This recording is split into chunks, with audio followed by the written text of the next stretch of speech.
हम ये बात कर रहे थे कि the alpha particle will have discrete energy, मतलब यहाँ पे सिर्फ अल्फा मतलब बेसिक न्यूक्लियस स्प्लिट हुआ है और दो प्रोडक्ट्स में बना है। इस अल्फा पार्टिकल को जो एनर्जी मिलती है ना, वो हमेशा कांस्टेंट। अब चाहे न्यूक्लियस ए स्प्लिट करे या कोई और न्यूक्लियस कोई और एटम का न्यूक्लियस स्प्लिट करे और अल्फा डिके करे, तो उससे फर्क नहीं पड़ता। अल्फा पार्टिकल को हमेशा एक डिस्क्रीट अमाउंट ऑफ एनर्जी ही मिलती है। Not the nucleus wise, basically अगर ये है कि अगर मेरे पास एक न्यूक्लियस है ए, उसी तरह का मेरे पास कहीं और है दुनिया में कहीं और न्यूक्लियस ए, तो वो जो अल्फा पार्टिकल जो दोनों डिके करके रिलीज करेंगे उसकी एक डिस्क्रीट अमाउंट ऑफ एनर्जी ही आएगी, हमेशा एक कांस्टेंट वैल्यू ही आएगी, वो ज्यादातर चेंज नहीं करती है। ठीक है, तो alpha particle will have discrete energy. उसकी रीजनिंग क्या है? उसकी रीजनिंग यहाँ पे ये आ जाती है, क्योंकि आप इधर सिर्फ स्प्लिटिंग कर रहे हो, कोई और प्रोडक्ट नहीं बना रहे, कोई और चीज नहीं है, बस ये स्प्लिट होकर एक अल्फा पार्टिकल आ गया है वजूद में, and there is nothing else happening. अच्छा, इसी तरह जो ये गामा रेडिएशन है या जो गामा डिके है, गामा डिके में भी ये जो गामा रे है, this gamma ray, the gamma radiation, the gamma photon. ठीक है जी, गामा जो ये रे होती है, इट इज, इसके अंदर जो ये पार्टिकल होता है जो उसको लेके चल रहा होता है, ये वो आपका एक बोसॉन है, द गामा फोटोन, इसको हम फोटोन कहते हैं, द गामा फोटोन। उसको लिख लेते हैं, the gamma photon will have a discrete amount of energy similar as the alpha particle वाला। इसमें भी जो आपका जो गामा रेडिएशन है, उसको भी एक डिस्क्रीट अमाउंट ऑफ एनर्जी ही मिलती है। क्यों? बिकॉज ए अगर डिके करता भी है तो ए में तो कोई चेंज आता नहीं है, बस जो एनर्जी थी वो गामा रेडिएशन को हम दे देते हैं।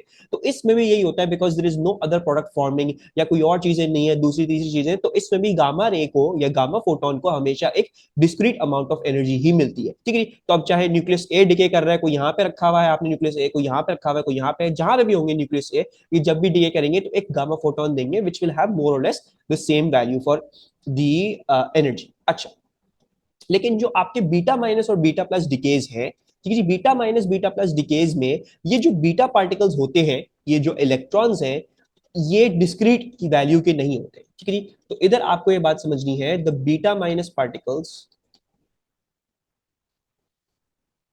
Have a continuous range of energy.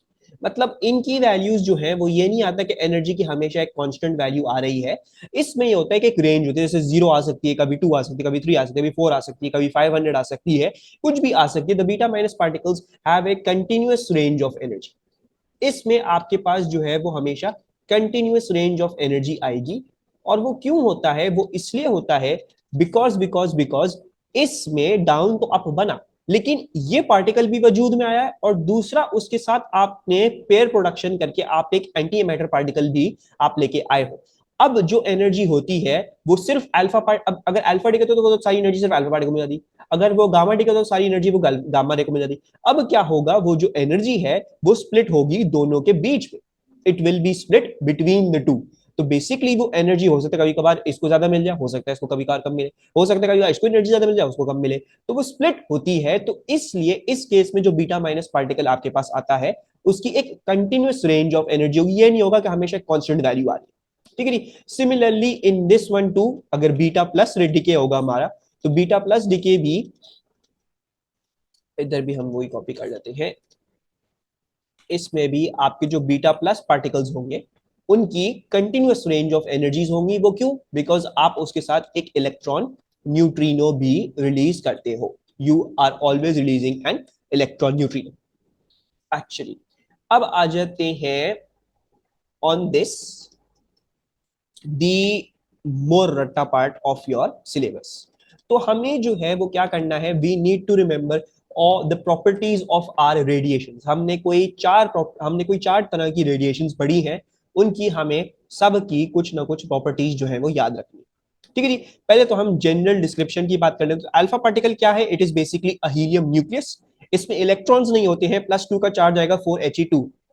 Beta minus क्या होता है? It is a fast moving electron, it is an electron, -1 का चार्ज, -1 का इसका एटॉमिक नंबर, 0 मास। बीटा प्लस क्या है? It is an anti electron, positron है, +1 का चार्ज, +1 इसका जो है वो चार्ज नंबर है, 0 इसका मास नंबर है। गामा रेज क्या है? They are high energy electromagnetic rays. ना इन पे जो है वो कोई चार्ज होता है, ना इन पे जो है वो कोई इनका कोई मास होता है। ठीक है, ये जो है वो अभी फिलहाल आप लोगों को याद नहीं रखना है, बस this should be good enough. अच्छा, फिर आ जाते हैं ऑन दी मास। तो मास आपको पता है कैसे निकला, 4 म्यू इसका मास होगा। बीटा माइनस का होगा 0 म्यू प्रैक्टिकली अगर मैं बात करूं, लेकिन आपको डाटा बुकलेट में इसकी एक्चुअल वैल्यू भी मिल जाएगी 9.1 × 10⁻31। सिमिलरली बीटा प्लस पार्टिकल वही है, मास के एतबार में तो वही है बीटा माइनस जैसा, बस चार्ज में उल्टा है। तो मास की जब तक डिस्कशन कर रहे हैं तो वो वही बात आएगी। और गामा जो है वो ऑब्वियसली वो रेज है, वो फोटॉन्स है, उनका कुछ मास नहीं है, बहुत नेग्लिजिबल मास एक्चुअली अगर है भी, तो इनका भी कुछ भी ऐसी नहीं है, इनका भी 0 भी है। ठीक है जी। फिर हम अगर उनके चार्ज की बात करें तो आपको अल्फा पार्टिकल का चार्ज भी पता है, +2 ई है। ई की वैल्यू एलिमेंट्री चार्ज वो हमने एस इलेक्ट्रिसिटी में देखी थी, तो 1.6 × 10⁻19। म्यू की भी वैल्यू, आपको ये वैल्यूज याद नहीं करनी, डाटा बुकलेट में मिल जाएगी। ठीक है, this is also given in the data booklet. ठीक है, बीटा माइनस का अगर चार्ज हो जाए तो -1 ई है, यानी माइनस इनटू दैट ई की वैल्यू। बीटा प्लस का भी +1 ई है, प्रोटॉन जैसा ही है, सो इट्स 1 इनटू दैट। और गामा जो है वो 0 ई है, इसका कोई चार्ज नहीं होता। अच्छा, फिर स्पीड क्या है? स्पीड अगर हम सबकी जो है वो रिलेटिव स्पीड्स की बात करें कि वो किस स्पीड पे मैक्सिमम पे जा सकती है, तो अल्फा पार्टिकल क्योंकि उसके पास मास बहुत ज्यादा होता है, ठीक है, it has a lot of mass, तो you can't send it at very high speeds. तकरीबन तकरीबन मैक्सिमम इसकी ये है कि 6% स्पीड ऑफ लाइट पे आप इसको भेज सकते हो, उससे ज्यादा की ये स्पीड अक्वायर नहीं कर सकता है। ठीक है जी, तो because of its mass it can not acquire as large of a speed as the speed of light. ठीक है, बीटा माइनस और बीटा प्लस इसके बरक्स है, वो 60 to 99% of the speed of light पे जा सकते हैं, because they are virtually massless particles. थोड़ा सा मास है, इसीलिए बिल्कुल 100% स्पीड ऑफ लाइट नहीं है, 60 to 99%, लेकिन जा सकते हैं बिकॉज वेरी नेग्लिजिबल मास। और अगर हम गामा रेज की बात करें तो गामा रेज जो है वो जाती ही स्पीड ऑफ लाइट पे है, क्योंकि उनका कोई मास नहीं है, उनका कोई चार्ज नहीं है। सो ये हमारी जो है वो फास्टेस्ट स्पीड है of the universe, 3 × 10⁻8। This is the maximum anything can go at.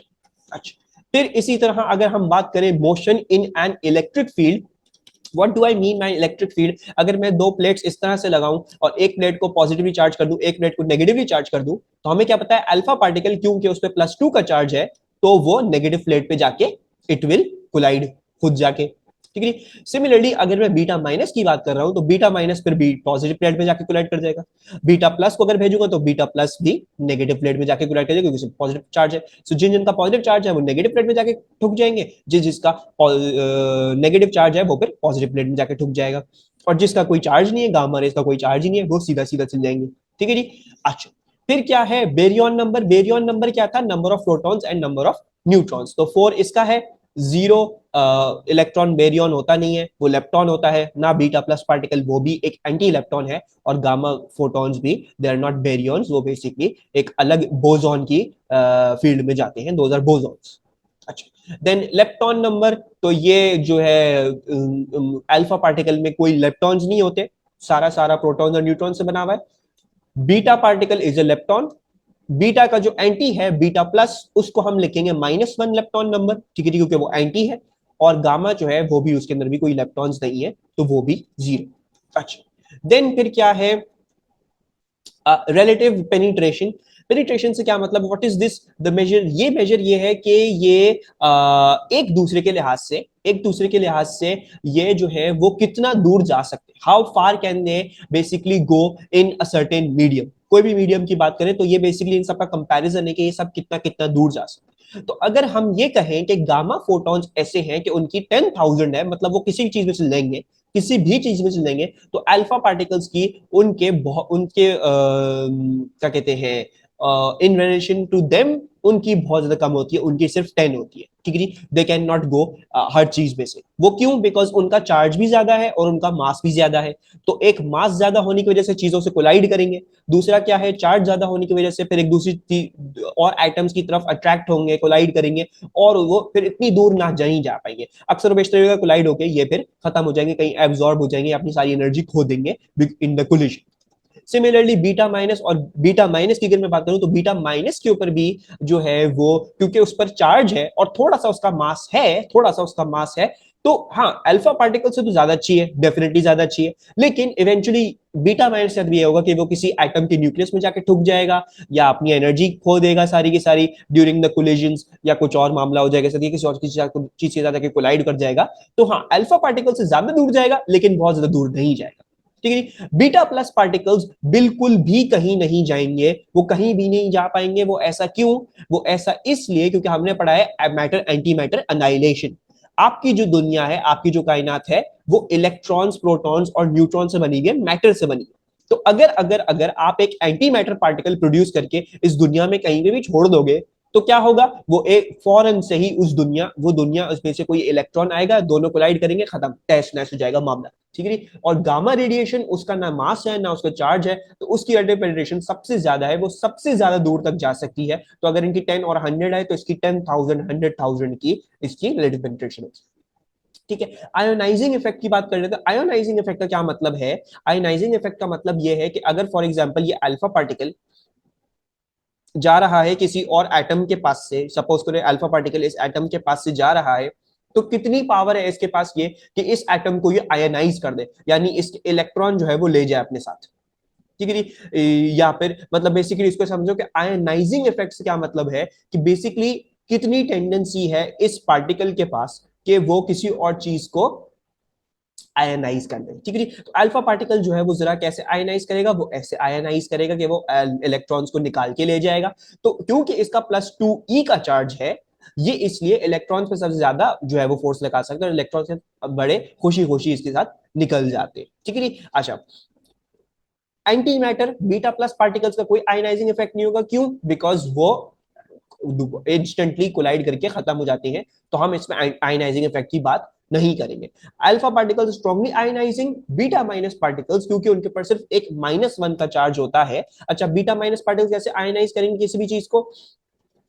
में भी हो सकता है बीटा माइनस पार्टिकल किसी पॉजिटिव चार्ज से कोलाइड करके उसको पॉजिटिव चार्ज को न्यूट्रलाइज कर दे, तो इवेंचुअली डिसबैलेंस क्रिएट हो जाएगा। या फिर ये हो सकता है बीटा माइनस पार्टिकल किसी और इलेक्ट्रॉन के जाके कोलाइड करके दोनों मोमेंटम चेंज का कॉज होने की वजह से दोनों बाहर निकल जाए न्यूक्लियस से। तो ये सब कहानियां हो सकती हैं। तो बीटा माइनस पार्टिकल भी आयनाइज कर सकता है, लेकिन जो इनकी आयनाइजिंग पावर होती है that depends on their charge. Alpha particle का +2e का चार्ज है तो सबसे ज्यादा अच्छे तरीके से आयनाइज करता है। बीटा माइनस पार्टिकल का -1 है तो उससे कम है इसकी आयनाइजिंग पावर।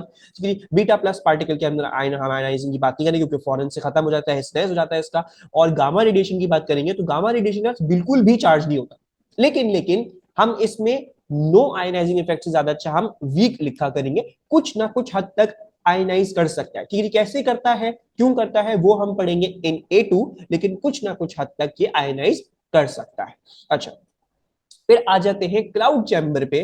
क्लाउड चैम्बर क्या है? क्लाउड चैम्बर बेसिकली ये होता है कि हम जो है वो एक छोटे से कंटेनर में, एक ग्लास के समझो कंटेनर में हम क्या करते हैं, हम अल्कोहल वेपर छोड़ देते हैं, वी लीव अल्कोहल वेपर। ठीक है। अब क्या होता है, जब कोई भी रेडिएशन इसके अंदर से जाती है ना, तो वो इस अल्कोहल वेपर को आयनाइज कर देती है, it ionizes that alcohol vapour. अब अल्कोहल वेपर जब आयनाइज होता है ना, तो वो एक व्हाइट व्हाइट सी लाइनें नजर आना शुरू हो जाती हैं उसमें, we see thick white patterns being produced in that. ठीक है। तो क्योंकि अल्फा पार्टिकल की आयनाइजिंग इफेक्ट सबसे ज्यादा होती है, तो इसमें सबसे स्ट्रॉन्ग और बहुत थिक लाइंस आपको नजर आती है, कि आपको दिखा रही होती कि बहुत आपको जो है बड़ी अच्छी किसी चीज आई थी जो बहुत अच्छे प्यारे तरीके से आयनाइज करते हुए गई है, और वो अल्फा पार्टिकल्स की वो है कंडेंस्ड वेपर्स होते हैं, आई गेस, यस। आपके कंडेंस्ड ही होते हैं, मतलब बिल्कुल चिल्ड जो है वो एनवायरनमेंट रखा होता है, बिल्कुल ठंडी एनवायरनमेंट में रखा हुआ होता है। तो ये ऐसा ही होता है, सही कह रहे हो। ठीक है नहीं? तो अल्फा पार्टिकल्स क्योंकि सबसे ज्यादा स्ट्रॉन्ग आयनाइजिंग होते हैं, तो ये बहुत थिक स्ट्रेट लाइंस बनाते हैं, मतलब बहुत प्रोमिनेंट होता है इनका पैटर्न, आराम से नजर आता है। अच्छा, बीटा माइनस पार्टिकल्स क्योंकि वो इतनी आयनाइजिंग नहीं होते हैं, तो इनकी थिक स्ट्रॉन्ग ब्लैक लाइंस आपको नजर नहीं आएंगी, इनकी आपको थिन और स्क्विगली स्क्विगली सी लाइन नजर आएंगी, मतलब सीधी सीधी लाइन नजर आएंगी, कुछ अजीब सा पैटर्न सा, स्क्विगली थिन सा, बहुत ही माइन्यूट सा और हल्का सा जो है वो स्क्विगली सा बनता हुआ आपको नजर आएगा क्लाउड चेम्बर। ठीक है। बीटा प्लस का कुछ भी नजर नहीं आएगा, वो 2 मिनट में अनाइलेट हो जाता है, तो वो आने से पहले ही यहीं कहीं बाहर अनाइलेट हुआ होगा। और गामा फोटॉन्स या गामा रेज जो है वो बहुत वीकली आयनाइजिंग होती है, वो भी पैटर्न बनाएंगे, क्योंकि हर थोड़ा सा वो आयनाइज कर सकती है, लेकिन उनके जो पैटर्न होंगे वो अगेन बहुत ही माइन्यूट से ऐसे छोटे छोटे ऐसी हमें स्पॉट्स दिख रहे होंगे, और उससे ज्यादा हमें कुछ नहीं दिखेगा। ठीक है। अच्छा, फिर बात आ जाती है डिस्टेंस ट्रैवल्ड इन एयर। ये आपको याद करना है, फ्यू सेंटीमीटर इन एयर, तकरीबन 5 से 6 सेंटीमीटर अल्फा पार्टिकल ट्रैवल कर सकता है। रीजंस मैंने आपको सब बता दी, रेडियो पेनिट्रेशन और आयनाइजिंग इफेक्ट। सिर्फ वो इतना सा ट्रैवल कर पाता है। बीटा माइनस पार्टिकल्स ज्यादा ट्रैवल कर लेते हैं क्योंकि उनका मास और चार्ज कम है, इसका मास और चार्ज ज्यादा है। बीटा प्लस पार्टिकल्स कुछ भी ट्रैवल नहीं करते, 2 मिनट में एनाइलेट हो जाएंगे। गामा फोटॉन्स क्योंकि उनका मास और चार्ज नहीं है तो सेवरल किलोमीटर इन एयर ये चल लेते हैं। आपको पता है लाइट सन से आ रही है आपके पास तो बहुत सारे किलोमीटर्स में चलती हुई आ रही है, ठीक है जी। तो ये सब ये बड़ी ये आराम से चल सकती है, इनको कोई प्रॉब्लम नहीं होती। अच्छा, और अगर आपको अपने आप को इन तरह की रेडिएशन से बचाना हो तो आप किस तरह से बचाओगे? अल्फा पार्टिकल्स, पेपर से अपने आप को बचा सकते। If you get a shield of a paper, paper जो है अल्फा पार्टिकल्स को रोक लेता है, बड़े बड़े अच्छे तरीके से रोक लेता है। बीटा माइनस पार्टिकल्स में पेपर नहीं चलेगा, आपको थोड़ा सा डेंस मटेरियल चाहिए होगा, यानी आपको एल्यूमिनियम लेना पड़ेगा, और तकरीबन 5 से 6 मिलीमीटर एल्यूमिनियम अच्छी शील्डिंग होती है, बीटा माइनस पार्टिकल को आपकी तरफ नहीं आने देगा, पहले ही रोक देगा। बीटा प्लस पार्टिकल के लिए आपको कोई शील्डिंग की जरूरत नहीं होगी क्योंकि वो जैसे ही प्रोड्यूस होगा उसी वक्त अनाइलेट हो जाएगा, तो वो आपको कोई प्रॉब्लम कॉज नहीं करेगा। गामा फोटॉन्स जो है वो क्योंकि बहुत अच्छे पेनिट्रेटिंग होते हैं, they can penetrate very very easily, तो इनको तकरीबन कुछ 10 से 15 centimetre of lead which is very more dense than aluminium, आपको 10 से 15 लेड के सेंटीमीटर चाहिए होते हैं ताकि आप गामा रेडिएशन को रोक सकें। ठीक है जी, तो ये तकरीबन समझ लो कि अगर इनको शील्ड अपने आप को शील्ड ऑफ करवाना हो इन रेडिएशन से तो ये इस तरीके से आप करोगे। ठीक है जी, तो ये पूरा टेबल है for the properties of radiation, सब कुछ मैंने इधर लिखा हुआ है जो जो आपको याद होने की जरूरत है। This you should know regarding your exam. ये जो है वो कुछ प्रॉपर्टीज जो है वो इसमें से आ सकती हैं और कुछ सवाल इस पे से बन सकते हैं।